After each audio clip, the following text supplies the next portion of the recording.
और मुझे विश्वास है कि ये टीम अब और अधिक ताकत से और अधिक समर्पण से काम करेगी, क्योंकि अब तक तो प्रधानमंत्री उनके पीछे लगे रहते थे, लेकिन अब 50 करोड़ गरीबों के आशीर्वाद उनके साथ है। और जब 50 करोड़ गरीबों के आशीर्वाद इस टीम के साथ हो, गांव में बैठी आशा वर्कर भी जी जान से इस काम को पूरा करने में लग जाएंगे, इसको यशस्वी बना करके रहेंगे, ये मेरा पूरा विश्वास है। साथियों, गरीबों को आरोग्य का ये जो सुरक्षा कवच प्राप्त हो रहा है, उसे समर्पित करते हुए मैं प्रभु से भी प्रार्थना करता हूं। योजना तो अच्छी है, हर किसी के लिए है, लेकिन क्या कोई अस्पताल का उद्घाटन करने जाए और ऐसा कह सकता है कि आपकी अस्पताल भरी रहे? कोई नहीं कह सकता। मैं तो अस्पताल के उद्घाटन करने जाऊंगा तो कहूंगा कि आपकी अस्पताल हमेशा खाली रहे। आज आयुष्मान भारत योजना का आरंभ करते समय भी मैं भगवान से यही प्रार्थना करूंगा कि मेरे देश के किसी गरीब को, उसके परिवार में ऐसी कोई मुसीबत ना आए ताकि उसको इस योजना के लिए अस्पताल के दरवाजे पर जाने की मजबूरी आ जाए। किसी की जिंदगी में ऐसे बुरी अवस्था नहीं आनी चाहिए। और इसके लिए भी, उत्तम स्वास्थ्य के लिए भी हम परमात्मा से प्रार्थना करते हैं। और अगर कोई मुसीबत आई तो आयुष्मान भारत आपके चरणों में हाजिर है।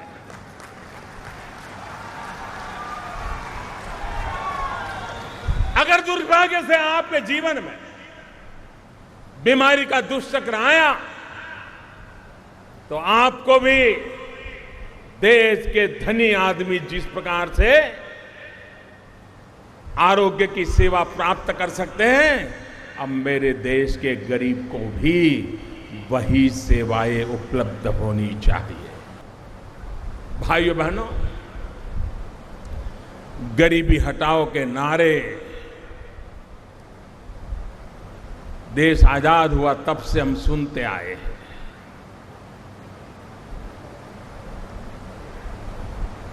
गरीबों की आंख में धूल झोंकने वाले, गरीबों की नाम की मालाएं झपटे रहने वाले लोग, अगर आज से 30, 40, 50 साल पहले गरीबों के नाम पर राजनीति करने के बजाय गरीबों के सशक्तिकरण पर बल देते तो देश आज जो हिंदुस्तान देख रहा है वैसा नहीं होता। उन्होंने गरीबों के संबंध में सोचने में गलती की। ये मूलभूत गलती ने देश को आज भुगतना पड़ रहा है। उन्होंने यही सोचा कि गरीब कुछ न कुछ मांगता है, गरीब को कुछ मुफ्त में दे दो, उसको चाहिए। यही उनकी सबसे बड़ी गलत सोच थी। गरीब जितना स्वाभिमानी होता है, शायद उस स्वाभिमानी को नापने की आपके पास कोई तराजू नहीं है। मैंने गरीबी को जिया, मैं गरीबी से पल बढ़ करके निकला हूं। मैंने गरीबों के भीतर के स्वाभिमान को जी भर के जिया है। और इस स्वाभिमान है जो गरीबी से जूझने की ताकत भी देता है, गरीबी के हालत में भी जीने की ताकत भी देता है। लेकिन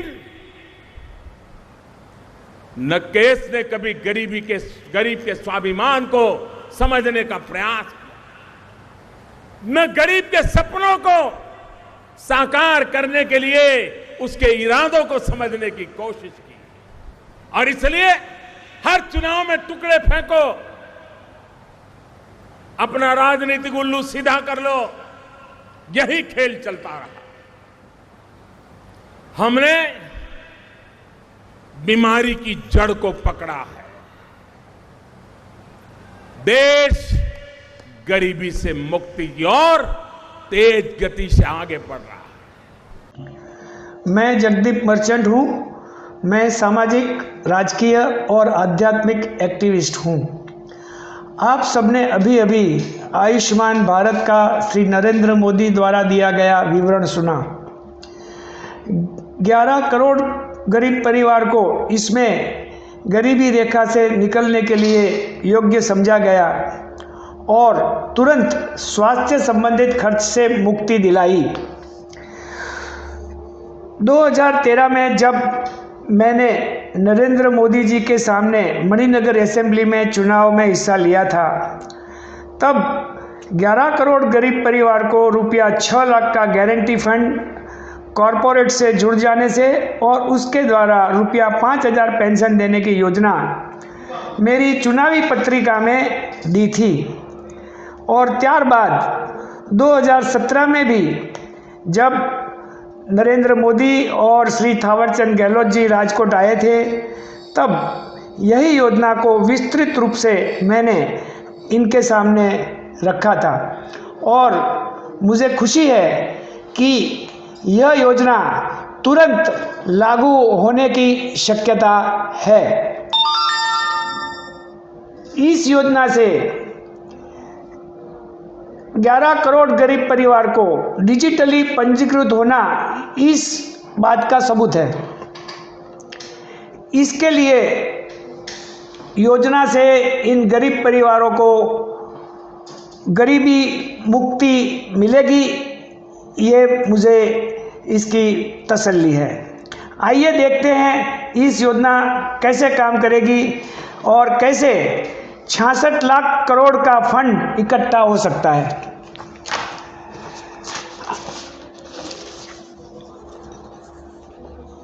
कॉरपोरेट जगत के पूंजी 10% मिलेगी। देश के सामाजिक बजट के खर्च से 10% मिलेगी। सभी मिल्कियत की खरीदी में 10% आयकर माफी वाले बॉन्ड के जरिए मिलेगी। गरीबों के लिए विदेशी मदद के जरिए मिलेगी। बिन वपराई योजना के फंड के जरिए मिलेगी। ये एक प्रारंभिक आपको विवरण दिया गया है। इसका विस्तृत जानकारी आपको योजना जाहिर होने पर मिल सकेगी। यह फंड गरीब सशक्तिकरण के लिए काम करेगा, जो करीब 66 लाख करोड़ रुपए का होगा और ये इन्वेस्टमेंट फंड के रूप में ट्रस्ट द्वारा चलाया जाएगा, जिसके ट्रस्टी में संबंधित मंत्रालयों के प्रतिनिधि तथा कॉरपोरेट बैंकिंग समूह सेबी वगैरह के नॉमिनी रहेंगे, जो फंड के उद्देश्य प्राप्त करने के लिए काम करेंगे। सबसे महत्व की बात यह है कि इस योजना में गरीबों के स्वाभिमान को आहत करने का, गरीबों का राजकीय शोषण भी खत्म होगा। मदद के टुकड़े फेंकने के विपरीत गरीबों को भारत के पूंजी बाजार एवं अर्थव्यवस्था से जोड़ देने का एक बहुत बड़ा उपाय किया गया है, जो 11 करोड़ गरीब परिवार को राष्ट्रीय गरीब सशक्तिकरण में जोड़ने से होगा। मोटे तौर पे कहा जाए तो इस RGSY फंड बनेगा, जिसमें 11 करोड़ गरीब परिवार जो आयुष्मान भारत में पंजीकृत है, वो निःशुल्क इस फंड में मेंबर बनेंगे। भारत की कॉरपोरेट पूंजी के 2% सालाना 5 वर्ष तक, यानी कुल 10% 5 साल में देने का प्रावधान होगा। कंपनी कानून में CSR के प्रावधान को बदलने से यह संभव होगा। देश के सामाजिक बजट खर्च के 10% ग्रांट के तौर पे इस फंड में प्राप्त होगा। सभी मिल्कियत की खरीदी में 10% आयकर माफी वाले RGSY फंड के बॉन्ड द्वारा मिलने का प्रावधान होगा। इस तरह मिल्कियत की खरीदी में व्याप्त काले धन के कुछ अंश को गरीबी निवारण के अभियान में उपयोग लिया जाएगा। संपूर्ण गरीबी निवारण में विदेशी ग्रांट तथा लोन के जरिए जो राशि प्राप्त होगी इसको भी इसमें फंड में दिया जाएगा। सालाना बजट के प्रावधान में जो राशि खर्च न की गई हो उस रकम के कुछ अंश को भी इस फंड में देने का प्रावधान होगा। हर एक सदस्य अपनी बचत गोल्ड बॉन्ड वगैरह से जल्द रुपया 6 लाख की मर्यादा तक पहुंचने का प्रयास करेंगे, जिससे मासिक 5,000 पेंशन वो प्राप्त कर सके। इस तरह फंड में 5 साल में 66 लाख करोड़ जमा होगा और हर एक परिवार 6 लाख फंड के मालिक बनेंगे। अब प्रश्न यह है कि भारत की कॉरपोरेट जगत क्या इस योजना में योगदान देंगे? तो इस योजना में जो मुनाफा है CSR के प्रावधान से जो नया बनेगा उसमें कॉरपोरेट के कैश फ्लो बढ़ेगा। CSR का खर्च मुनाफे के 5% तक करने के बाद कॉरपोरेट जगत को 15-10 साल तक इस खर्च को न करने के लिए शर्तीय माफी मिल सकती है, जिससे कॉरपोरेट जगत का कैश फ्लो बढ़ेगा और नए उद्योग बनेंगे।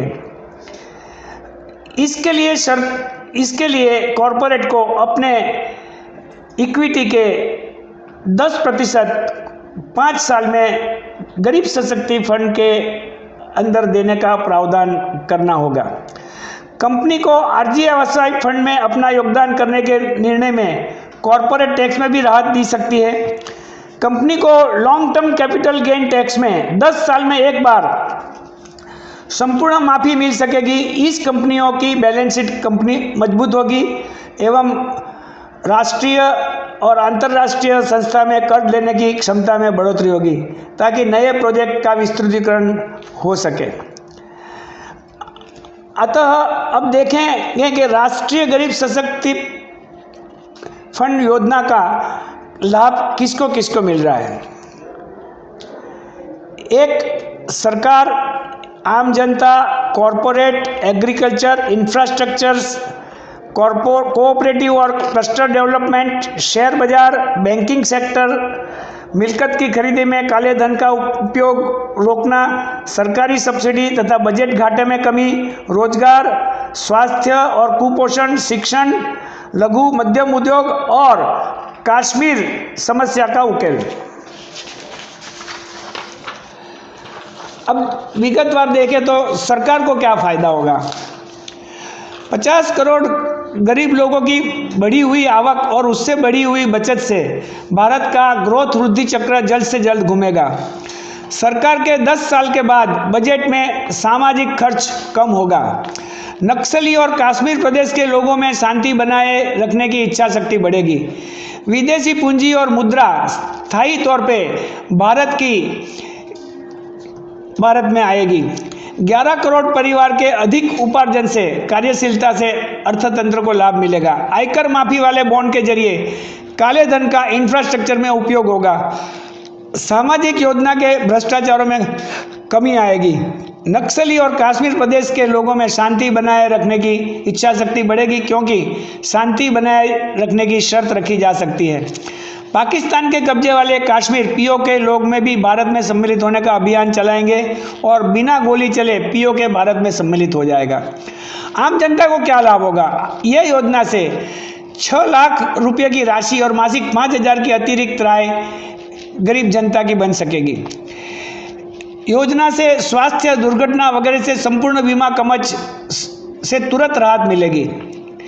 कोऑपरेटिव और क्लस्टर से स्वरोजगार, उद्योग, उच्च शिक्षा के लिए बैंकों में लोन मिलेगी।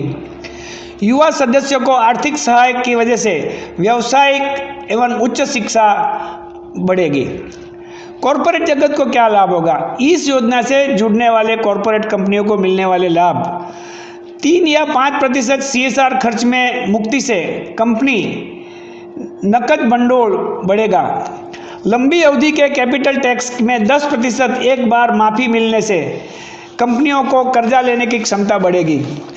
कॉरपोरेट टैक्स के 10% भुगतान को न देते हुए नकद भंडोल बढ़ा सकते हैं और यह रकम बिना ब्याज के 5 साल के अवधि के लोन में गिनी जाएगी।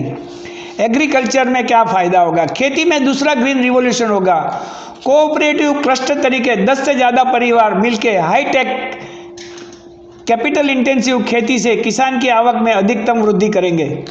इंफ्रास्ट्रक्चर में क्या लाभ होगा, आरजीएसवाई फंड जो 66 लाख करोड़ की पूंजी प्राप्त करेगा वह इंफ्रास्ट्रक्चर में अपनी पूंजी लगाएगा, जिससे बड़ी योजनाएं जैसे कि इंटरलिंकिंग रिवर योजना, बड़े रोड इत्यादि संभव होगा।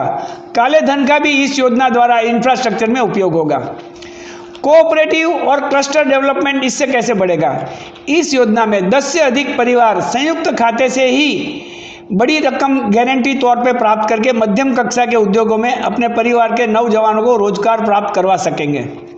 शेयर बाजार में 11 करोड़ परिवार सीधे तौर पे मेंबर बन जाएगा, ताकि वो शेयर बाजार को उतार चढ़ाव से बचा सके, जो आज एफआईआई की बेचने की वजह से ऊपर नीचे हो जा रहा है।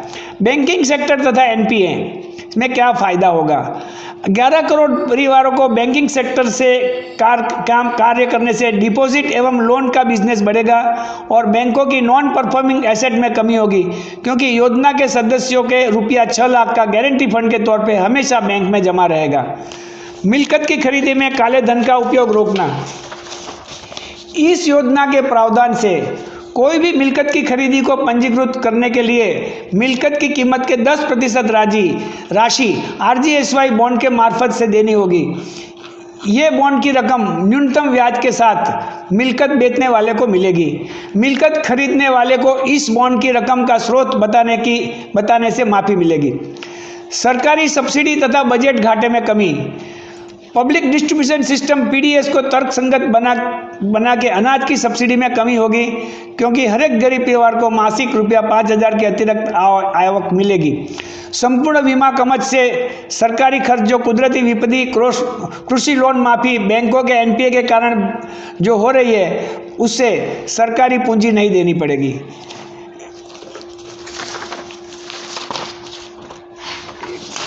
बंद करो ना,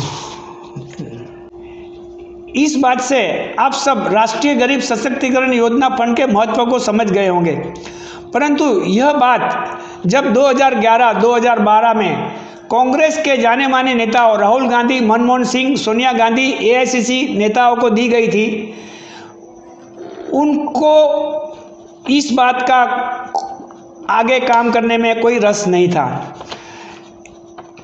राहुल गांधी के नाम से भी यह योजना जोड़ी गई थी, फिर भी इन लोगों ने इस पे कोई इंटरेस्ट लिया नहीं और कोई ठोस काम नहीं किया। इस तरह जब 2013 में मणिनगर में नरेंद्र मोदी के समकक्ष समाजवादी पार्टी के मुखिया अखिलेश यादव को भी मैंने समाजवादी चुनाव पत्रिका में इस योजना का उल्लेख किया, फिर भी उन्होंने इस योजना में कोई दिलचस्पी नहीं बताई। बहुजन समाज पार्टी के मुखिया को भी यह गरीबी निवारण का प्रोजेक्ट समझ नहीं पाए जब इनके प्रतिनिधियों को यह प्रोजेक्ट दिया गया, क्योंकि बसपा से मैं साबरमती विधानसभा में चुनाव में, असेंबली चुनाव में मैंने हिस्सा लिया था। आखिर में जब केंद्रीय प्रधान थावरचंद गहलोत और नरेंद्र मोदी जी 2017 में राजकोट आए, तब इस योजना का रूबरू प्रेजेंटेशन हुआ और थावरचंद जी ने यह योजना अच्छी बताई और उसे कैबिनेट में रखा जाएगा, यह आश्वासन दिया। इस दरमियान हजारों नागरिकों ने इस योजना का आवेदन पीएमओ, नीति आयोग, राष्ट्रपति को पत्र मार्फत भेजा और इस योजना को श्री अन्ना हजारे ने भी महत्व का बताया और अपना संपूर्ण समर्थन दिया, जिसके फलस्वरूप बड़ौदा में भी यह मांग बड़ी रैली द्वारा समाज के सामने रखी गई।